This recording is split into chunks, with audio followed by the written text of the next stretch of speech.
नमस्कार, आप देख रहे हैं कैपिटल टीवी का खास शो महाराष्ट्र फाइल्स। आपके साथ मैं हूं परवीन शेख।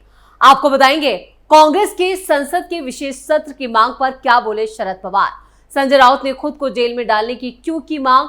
उद्धव और राज ठाकरे की एकजुटता की अटकलों पर क्यों मचा है बवाल। नीतीश राणे के किस बयान पर भड़के अबू आजमी और कांग्रेस नेता ने आरएसएस को कहा आतंकी संगठन, तो क्यों मचा बवाल। इसके अलावा जानेंगे कौन किसे दे रहा है चुनौती, कौन किसकी बढ़ा रहा है टेंशन। साथ ही आपको इन सभी खबरों से कराएंगे रूबरू। लेकिन तमाम बड़ी खबरों में आगे बढ़ने से पहले एक नजर डालते हैं महाराष्ट्र टॉप हेडलाइंस पर। महाराष्ट्र कांग्रेस नेता हुसैन दलवई का विवादित बयान, आरएसएस को बताया आतंकी संगठन, मचा भयंकर बवाल। कांग्रेस ने संसद के विशेष सत्र की मांग उठाई तो शरद पवार ने साफ किया अपना रुख, कहा हम पीएम मोदी के साथ हैं। संजय राउत ने खुद को जेल में डालने की मांग, बोले मुझे जेल में डाल दीजिए, आखिर क्यों उद्धव के सांसद जाना चाहते हैं जेल। उद्धव और राज ठाकरे की एकजुटता को लेकर मुंबई में तेज हुई हलचल, लेकिन शिवसेना यूबीटी प्रमुख ने फिर फंसाया पेच। नीतीश राणे के हनुमान चालीसा वाले बयान पर भड़के सपा नेता अबू आजमी, बोले इस देश में सिर्फ हिंदुओं की ही सुनी जाती है।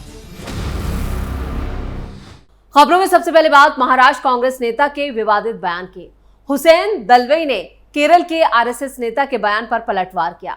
इस दौरान उन्होंने राष्ट्रीय स्वयंसेवक संघ को लेकर एक विवादित और बड़ा भयंकर बयान दे डाला है, जिस पर बवाल मचा है। उन्होंने आरएसएस को आतंकी संगठन बताया है। दलवई ने कहा कि पाकिस्तान में आईएसआई और भारत में आरएसएस है। कांग्रेस नेता हुसैन दलवई ने कहा आरएसएस एक आतंकवादी संगठन है। जिस तरह से उन्होंने बात की है, जैसे केरल के एक नेता ने कहा कि पाकिस्तान में आईएसआईएस और यहां आरएसएस, घर में तलवार और चाकू रखना कोई मुद्दा नहीं होना चाहिए, यहाँ शांति होनी चाहिए। अगर आतंकवादी आरएसएस यहाँ शांति को भंग करना चाहता है तो जनता को इस पर ध्यान देना चाहिए। उन्होंने आगे कहा क्या आरएसएस यहाँ उसी तरह काम करना शुरू कर रहा है जिस तरह से आईएसआईएस पाकिस्तान में काम करता है।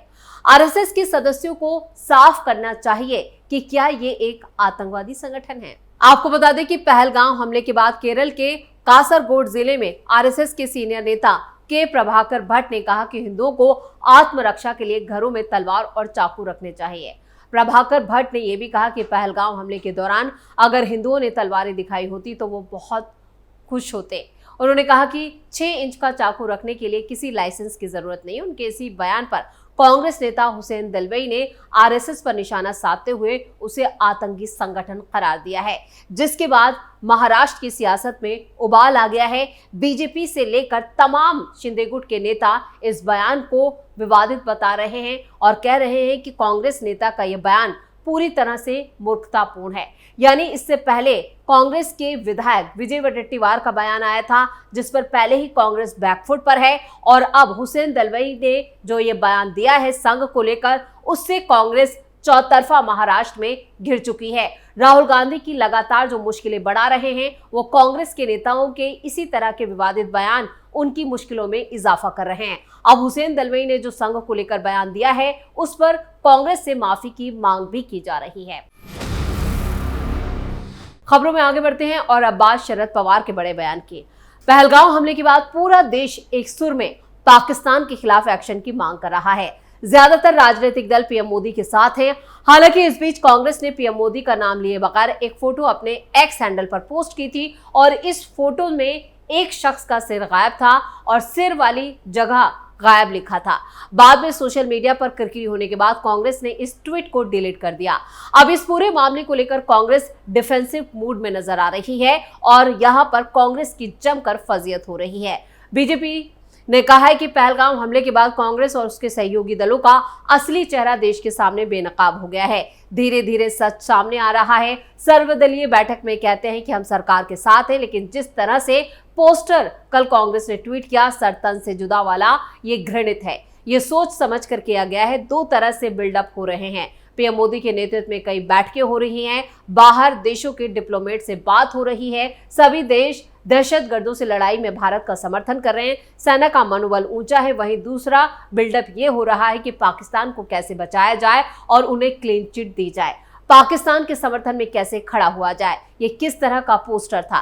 पीएम मोदी के सिर को आपने गायब कर दिया। वो पूरे भारत को रिप्रेजेंट करते हैं और इस बीच सभी विपक्षी पार्टियों ने कहा है कि वो सरकार के कदमों के साथ है। यानी इधर राष्ट्रवादी कांग्रेस पार्टी शरद चंद्र पवार एनसीपी जो एसपी के अध्यक्ष हैं, उनका भी बयान आया है। उन्होंने कहा कि वो सरकार के साथ है, सरकार का समर्थन करते हैं। उन्होंने आगे कहा कि प्रधानमंत्री नरेंद्र मोदी और उनके सहयोगी जो भी कदम उठाएंगे हम उनका पूरा समर्थन करेंगे। साथ ही उन्होंने पहलगाम को लेकर कांग्रेस की तरफ से संसद के विशेष सत्र की मांग का भी समर्थन कर दिया। कांग्रेस अध्यक्ष मल्लिकार्जुन खड़गे और विपक्ष के नेता राहुल गांधी ने प्रधानमंत्री नरेंद्र मोदी को खत लिखकर पहलगाम हमले पर चर्चा करने और एकजुटता दिखाने के लिए संसद का विशेष सत्र बुलाने की मांग की है। ठाणे में तुलजा भवानी मंदिर में प्राण प्रतिष्ठा समारोह में हिस्सा लेने के बाद शरद पवार ने कहा, हमारे कुछ सहयोगियों ने संसद के विशेष सत्र की मांग की। इस मुद्दे पर पूरा देश एकजुट है, सभी पार्टियां और संसद एकजुट है। पहलगाम पर विशेष सत्र दुनिया को संदेश देने के लिए उपयोगी होगा। एक तरफ तो संसद के विशेष सत्र की मांग कांग्रेस कर रही है और शरद पवार ने इस मांग का समर्थन किया है, तो वहीं दूसरी तरफ पीएम मोदी और मोदी सरकार पर जिस तरह से सवाल उठाए जा रहे हैं और जिस तरह के ट्वीट किए जा रहे हैं, उससे कांग्रेस भी बुरी तरह से घिरी हुई नजर आ रही है। खबरों में आगे बढ़ते हैं। जम्मू कश्मीर के पहलगाम हमले के बाद राज्यसभा सांसद संजय राउत ने केंद्र सरकार पर हमला बोला है। संजय राउत ने कहा है कि सरकार सिर्फ सेना को फ्री हैंड देने की बात कहकर अपनी जिम्मेदारी से नहीं बच सकती। संजय राउत ने मीडिया से बात करते हुए कहा कि आर्मी को फ्री हैंड तो कश्मीर में पहले भी दिया गया था, फिर भी हमला हुआ है, जिससे साफ है कि सिर्फ सेना पर सब कुछ छोड़ देने से समस्या खत्म नहीं होती है। सब कुछ आर्मी पर डालकर आप इस समस्या से भाग नहीं सकते।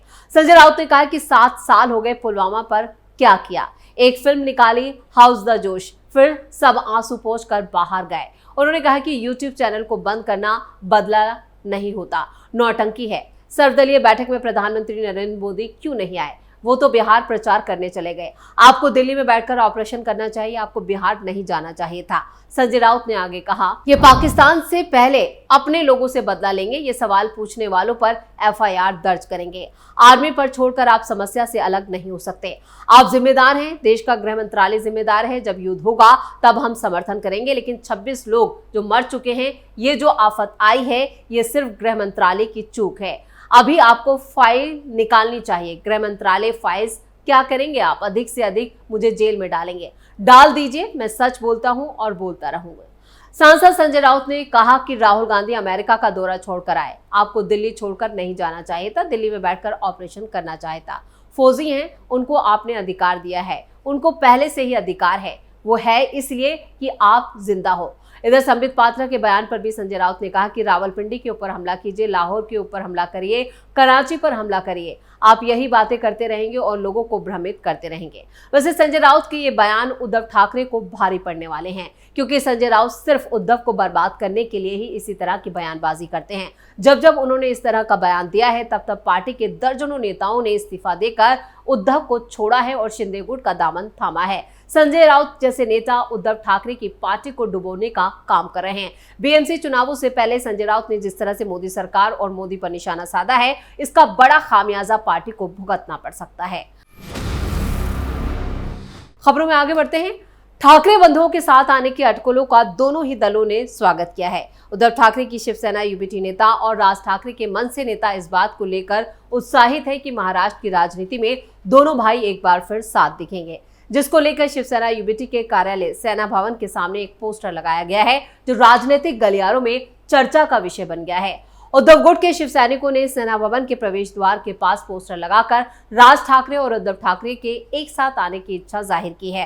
पोस्टर पर उद्धव ठाकरे, राज ठाकरे के साथ बाला साहेब की भी तस्वीर है। वहीं पोस्टर पर लिखा है, ठाकरे नाम की दहशत आबादित रहने के लिए दोनों भाइयों का साथ आने का समय की जो मांग है। और जानकारी के लिए आपको बता दें कि विदेश दौरे पर गए राज ठाकरे मुंबई वापस आ गए, जबकि उद्धव ठाकरे 4 मई को मुंबई लौटेंगे। ऐसे में अब महाराष्ट्र का ध्यान इस बात पर रहेगा कि गठबंधन की प्रतिक्रिया में ठाकरे बंधु क्या भूमिका निभाएंगे। लेकिन इससे पहले उद्धव ठाकरे ने राज ठाकरे ने जब अपने दल का विलय करने की बात की थी, साथ आने की बात की थी, तो उद्धव ठाकरे ने कई शर्तें रख दी थी और ये कयास लगाए जा रहे हैं कि इस बार भी उद्धव ठाकरे कोई पेच फंसा सकते हैं, क्योंकि वो नहीं चाहते कि राज ठाकरे और उनकी पार्टी का जो विलय है वो हो।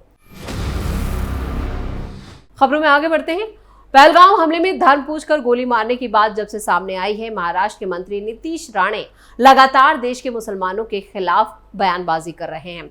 विवादित बयान देते हुए नीतीश राणे ने जनता से कहा था कि सामान खरीदने से पहले दुकानदारों से हनुमान चालीसा पढ़ने को कहें। इसके बाद से ही उन्होंने कुछ खरीदने की बात किया। अब इस पर समाजवादी पार्टी के विधायक अबू आजमी ने भी बड़ा बयान दिया है। अबू आजमी का कहना है कि नीतीश राणे के खिलाफ 8 मामले दर्ज हैं। शायद उन्हें सुप्रीम कोर्ट से राहत मिली है, लेकिन उनकी राहत को रद्द करने के लिए और उन पर मामले दर्ज करने के लिए मैं कोर्ट से अर्जी देने वाला हूं।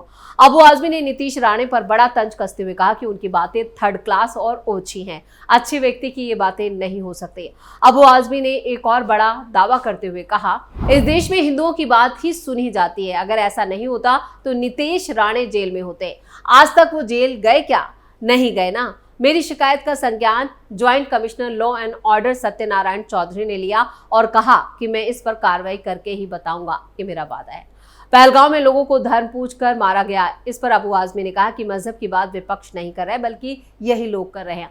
अगर वहां किसी ने धर्म पूछकर ऐसी हरकत की है तो इसे यही लोग कह रहे हैं। विपक्ष से कोई बार बार धर्म की बात नहीं कर रहा है। वहीं पीएम मोदी की गायब वाली तस्वीर पर पोस्ट करने के बाद से सत्ता पक्ष कांग्रेस पर हमलावर है। इसके जवाब में अबू आजमी ने कहा, ये सब इसलिए कहा गया है कि पीएम मोदी को कश्मीर जाना चाहिए था, लेकिन वो नहीं गए। मुझे लगता है कि ये सब बंद होना चाहिए और डेवलपमेंट की बातें होनी चाहिए। अबू आजमी इससे पहले भी कई बयान दे चुके हैं, लेकिन अब अबू आजमी और नीतीश राणे जो हैं वो आमने सामने हैं। इसी के साथ महाराष्ट्र फाइल्स में खबरों का सिलसिला यही खत्म करते हैं। बाकी खबरों के लिए आप जुड़े रहिए कैपिटल टीवी के साथ। वीडियो को लाइक करें, शेयर करें और कैपिटल टीवी को सब्सक्राइब जरूर करें। नमस्कार।